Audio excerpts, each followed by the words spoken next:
what is divine feminine energy? Today in this podcast, I'm going to be talking about what divine feminine energy is. And I think it is such an important topic to go over if you are, living in patriarchy in general. So it's good for everyone. And I think it's also specifically really great for ambitious women. Welcome to Worthy of Love, the podcast for ambitious, self-aware women who desire to deeply connect to healthy love. Whether you're single or in a relationship already, this show is here to help you slow down, reconnect with your body, and to help you realize that you are capable and worthy of cultivating and maintaining healthy love, even if you have a history of toxic relationships. I am your host, Celia Antonio. I'm a certified relationship coach and a certified female sexuality coach, and I am so grateful that you are here. Now let's get into the show.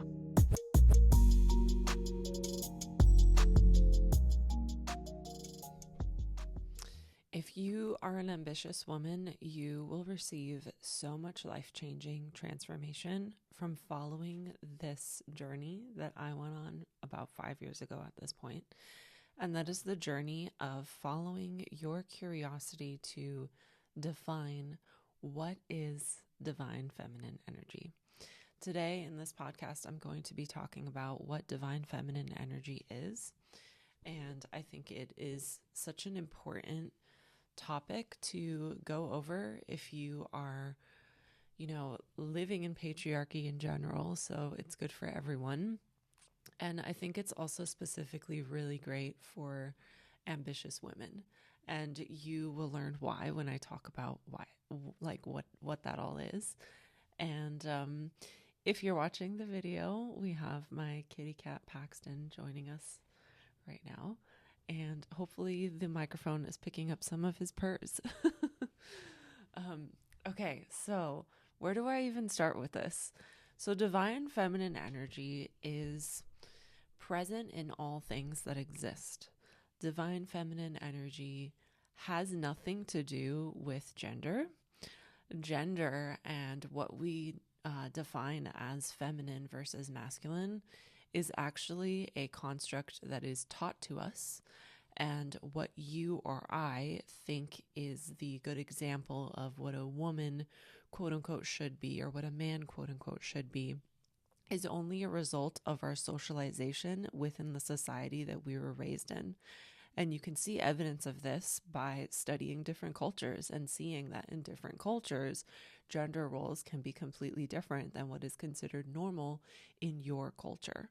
So first and foremost, divine feminine energy does not have anything to do with gender. And this is something that really bothers me within the coaching space and within, the tantric space. My certification for coaching is in sex, love, and relationship coaching, and it's very tantra based.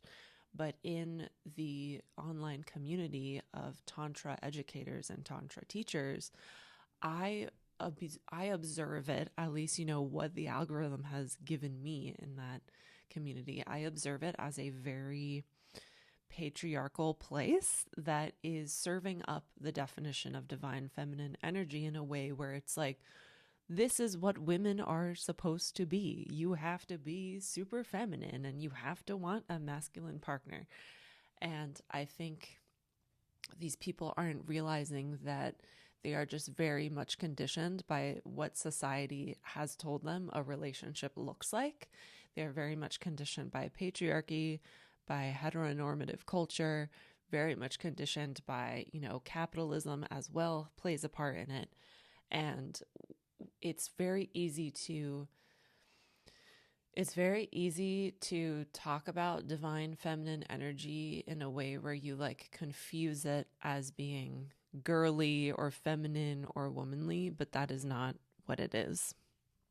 And before I go any further, I also want to invite you to come up with your own definition of what divine feminine energy is after you listen to this podcast, and to really just take what I offer here as a suggestion, as my opinion, as something that, you know, I've taken a lot of time to think about this, and I have defined this in different ways. I have taken on other people's definitions in the beginning of my journey. And then as I've been on my journey, realized like, you know, that doesn't actually resonate with me. And so really take here what resonates with you and leave out the rest. I am in no way here to tell you like what you should be doing or how you should be defining it. But I do think that leaning into our divine feminine, no matter what gender you are, or even if you don't identify as any gender, is very, very helpful because of the way our society is created. So the way our society, you know, typically, like this is, you can find these similarities globally, but typically in our society, divine feminine energy is not honored. And you see this a lot in Western culture. You definitely do see an honoring of divine feminine energy more in Eastern culture. But since this is a podcast from America, I will be talking about that kind of experience of Western culture. So in Western culture, divine feminine energy is not honored. And what do I mean by that? What I mean by that is we live in a culture, this cat just keeps moving. Can you find a place to like be still, please? Can you find a spot? Maybe if we bring this cat tree next to us and we sit you here, maybe then you'll be good. You like my Jenga in the background? Okay. So in our culture, we very much value hard work, productivity, this like constant growth, constant war, constant conflict. This is the kind of world that we are living in. This is the kind of society we are living in the West. And it's not sustainable because we're only living in a constant pushing of masculine energy. And the masculine energy is that energy of productivity, of constant growth, of war, of like that outer force, outer action, like things like protection or like defensiveness and all of that stuff. Those are all important things and they're all needed things. But when you're only ever doing that, it's only going to lead to destruction. And that is the world we are living in the West.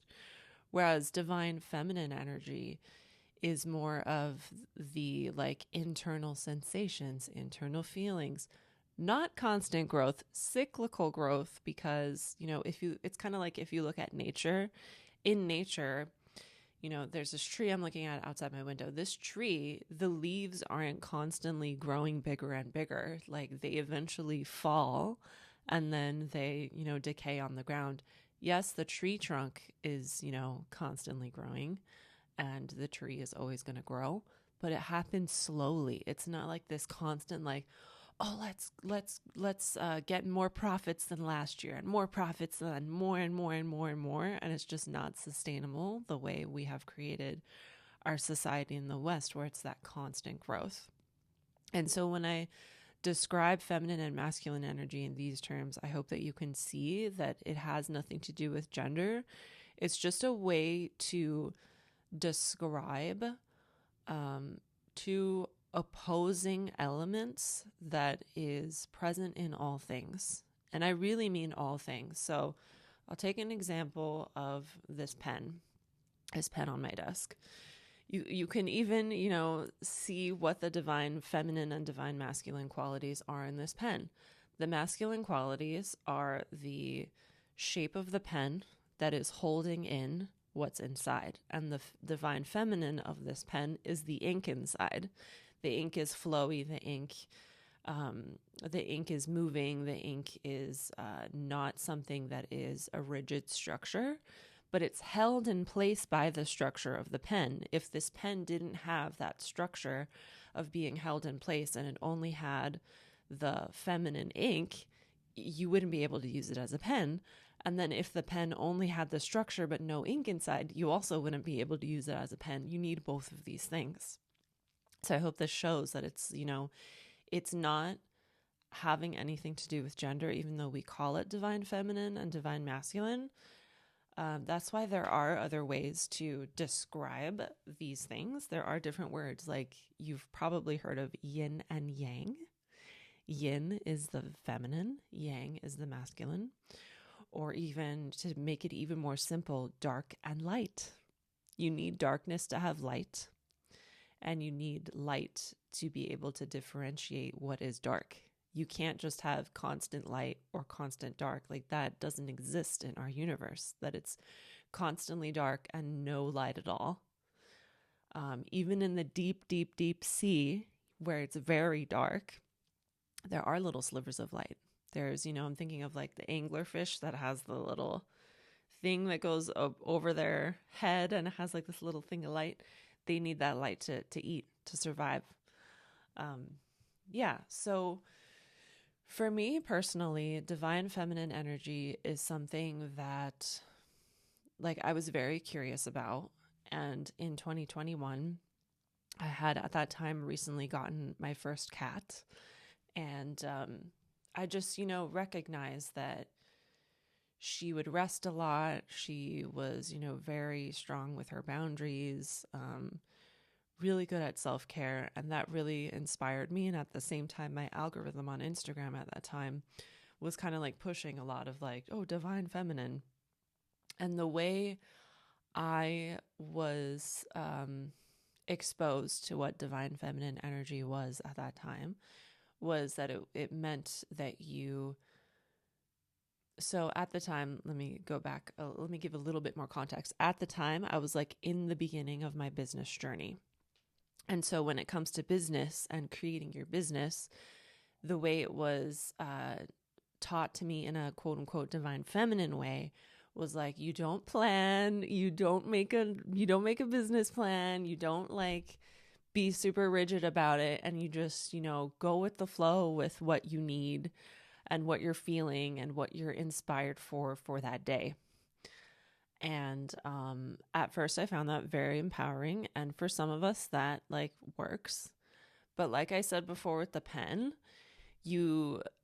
I think you can't just do that and not have any structure and find a level of success with your business, as long as we are existing in this world of patriarchy and capitalism, which capitalism, to play that game of capitalism that we unfortunately have to play because, we can't barter with our landlord or our banks that have issued our mortgages to us. We can't barter with them and be like, can I teach you like 5 yoga classes in exchange for my mortgage or exchange for my rent? Like, can I barter that instead of giving you money? No, we exist in capitalism where we have to exchange money for all of the resources that we need for our basic human needs of shelter, food, and water, and all the things. And that made me lose my train of thought, but okay. Another thing about divine feminine is I feel like when you honor your divine feminine and you make it not wrong, because our society really pushes again towards the masculine, as it is doing that, it is making us think that divine feminine is wrong. But when you accept it and you nurture it and you stop labeling it as wrong, you can be more authentic. You can be more of yourself. You can record a podcast on your laptop and lose your train of thought and then just be like, it's all right. What do I want to say next? And close your eyes and really just tune into that. It's that embodiment of being like, I am worthy. I am okay. I don't have to be perfect. And I think it really frees a lot of energy. It really frees you to be your true self, to be your messy human self. because divine feminine energy is messy. It's the chaos of life. It's the ever-changing seasons. It's the chaos of birth. It's something that is flowing and ever moving and doesn't have containment, and divine masculine is where the containment comes in. So I hope that this is making sense so far. What else do I want to say about this? Okay, let's tie this to you as someone who is here to really notice your worthiness and really show up, speak out, and be seen in healthy relationships. And maybe you've had a history of toxic relationships before. When we have had a history of toxic relationships, I think that really connecting with the divine feminine energy is going to be very helpful, because the reason why we stayed in toxic relationships in the past is probably because we weren't honoring our own feelings. We weren't honoring our own sensations. We weren't honoring our own truth. And divine feminine energy is all about honoring your sensations, your emotions, and your truth. And because we live in a society where the divine feminine is not honored, we are trained to do these things. We are trained to set our emotions and sensations and truth aside so that we can be a good worker and produce for the billionaires and be in our masculine energy. And then we are just, totally denying our human selves, which are multifaceted. And this again goes beyond gender, and this is affecting everyone. So an example of how it affects women is we will fight and numb our bodies in order to get that to-do list done. We will close up our throats to not speak our truth. We will ignore red flags, all of those things. We will basically shut down our truth. And then the way it affects, that affects all genders, actually. We will all do that. But a specific example that I'm bringing up, that's coming up in my mind of how this affects men, is again very much tied to gender roles here in America. Men's gender roles, they're typically taught to not be emotional, and to, there's like that saying of like boys don't cry and stuff like that. And that is subtly teaching young boys and children, and men to not honor their divine feminine, which is all about feeling and sensation. And just because you are a man does not mean you don't have feelings and don't have sensations. And when we cut off an entire population of their feelings and sensations, it's not good for society as a whole. It's not good for the world as a whole. It's not good for nature. It's not good for the animals. It's not good for our climate. It's not good at all, period. It's not good. And then when we, as someone who's a relationship coach, when we talk about divine feminine and divine masculine energy, when we conflate it with gender roles and say like, oh, you have to be in your feminine 100% because you're a woman, and then you have to attract a masculine partner, that's also not good, because then we are just we are just perpetuating heteronormative culture. We are, again, what I said earlier about like cutting people off from their feelings and sensations. You are cutting people off from their feelings and sensations if you're telling them, because you are this gender, this is how you have to act. So again, divine feminine energy is not about gender. It is about, like, if I could summarize it into one sentence of what divine feminine energy is to me, and again, I would love for you to sit down after this podcast and maybe journal and define it for yourself. To me, divine feminine energy is the connection with your body. It's the connection with the part of you that is separate from thought. And I would define divine masculine as your mind and your conscious mind, at least. So like when you're doing work that's like work on limiting beliefs and like noticing your limiting beliefs and working on like affirmations and noticing how you speak to yourself and your inner dialogue, I define that as divine masculine work. And then, even things like mindfulness, where you're noticing the mind, which is basically just what I just said in different words. I see all that as divine masculine work, whereas the opposite side of the spectrum, or I guess like not necessarily opposite, because it's like yin and yang, they complement each other. Your thoughts are very much connected to your sensations. When you work on dropping into your felt sense, dropping into what sensations are alive in me, in my chest right now, what sensations are alive in my belly right now, what sensations are alive in my hips. Can I really plug in and be present in this moment and in my body and just be with the feelings and sensations instead of swirling around in the mind? That's divine feminine work. And to take it even further, like when you take it into the realms of like pleasure, it is so helpful for women to be able to get out of that mind thing, and honestly men too, all genders. It is so helpful for us to get out of the mind swirling thoughts of like, do I look okay? Do I look fat? Am I making weird noises? Am I like moving incorrectly?